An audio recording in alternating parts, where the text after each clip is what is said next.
It called to mind Bill Clinton's sublimely evasive remark when questioned about the veracity of statements he had made about the nature of his relationship with Monica Lewinsky. "It depends upon what the meaning of the word eyes is," said the president. David Davis, when asked by a House of Commons committee to explain why he had failed to provide anything adequately resembling the Brexit impact assessments that had been demanded by Parliament, fell back on an extraordinarily devious defense. There are no impact assessments, and never had been. The Secretary of State did not deploy air quotes in his testimony, but the implied inverted commas carried the full weight of his argument. It was, in essence, that MPs had voted to insist on the provision of something that didn't exist, and so there was no real need to question whether or not he had complied. He had instead served up material that might help committee members navigate complex Brexit-related issues, while excluding or actually allowing officials to exclude anything that might be commercially sensitive or that might compromise the UK government's negotiating position. But, in Davis's terms, that is not the same as an impact assessment, and MPs' disappointment at the quality, breadth and detail of their hoard stems from some unfortunate misunderstanding. Semantics. You say impact assessment, I say sectoral analysis, potato, tomato, tomato, let's call the whole thing off.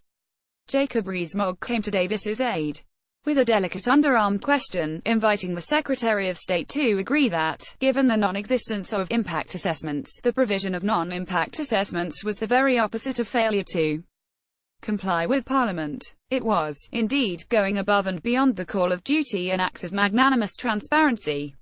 If anything, the fault here lay with opposition MPs for having the temerity to request sight of an invisible thing.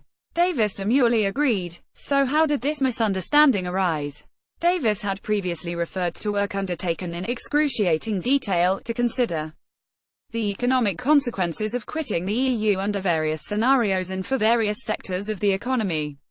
But he claims never to have called them impact assessments. Setting aside the technical definition, the question still arises of how meticulous, forensic work undertaken over a long period of time behind closed doors in Whitehall morphed into stuff you could find on Google, what one committee member described as a cuttings file. One explanation is that the redactions removed all the valuable material. This is possible, but it requires believing that the department had too much stuff to share and required time only to sift and remove it.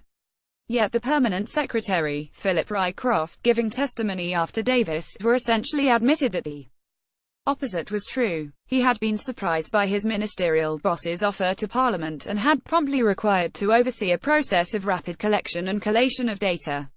In other words, DexU hasn't spent the past 3 weeks taking things out.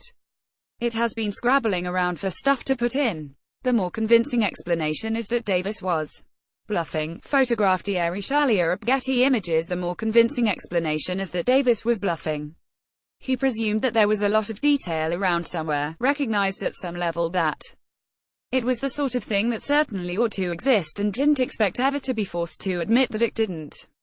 And when Parliament called his bluff, he doubled down, played along with the idea of impact assessments, and let his civil servants try to do a year's worth of government homework in less than a month. Through all the bluster, swagger, faux joviality, arrogance and complacency of the committee's star witness, one sharp truth shines through.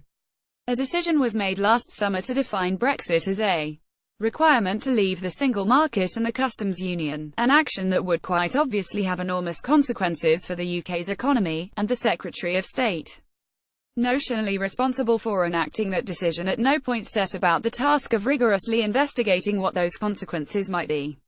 And whatever half-baked understanding he had of the issues were not one he ever intended to share with MPs or the British people. He still has no intention of sharing it. Whether that is a case of cynical, ideologically motivated subterfuge, laziness, stupidity, or some psychological aversion to the confrontation of difficult things, only Davis himself can know for sure. It is revealing, too, how heavily Davis relies on the assertion that vital data had to be kept secret lest it fall into the hands of the European Commission and inform its negotiating stance. The inference here is that there might be things about the whole Brexit process that the ingenious UK side has thought of, but the dull-witted Europeans haven't thought of yet. The process of the talks so far at every turn has demonstrated the opposite to be true. The pattern has been Europeans flagging up problems well in advance and British politicians denying the existence of those problems, then failing to address them with practical solutions. But a deeper subtext to the Davis argument, one he might not even consciously know, is that it would be a mistake to let the EU know what the UK's judgment of Brexit's impact on the domestic economy would be, because the impact is so harsh. In other words, if the Commission knew that the UK is actually afraid to go through with some of the harder Brexit plans promoted by Theresa May, the talks become a dictation of the terms of surrender. That is indeed the way things have played out so far. The great fear of exposing the government's hand flows from the relative weakness of the cards it holds. The bluffer fears being called.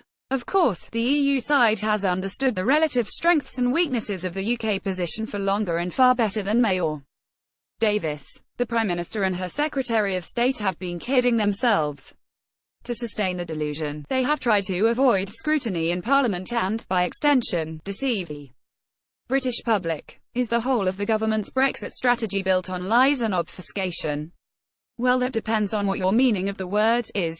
Rafael Behr is a Guardian columnist.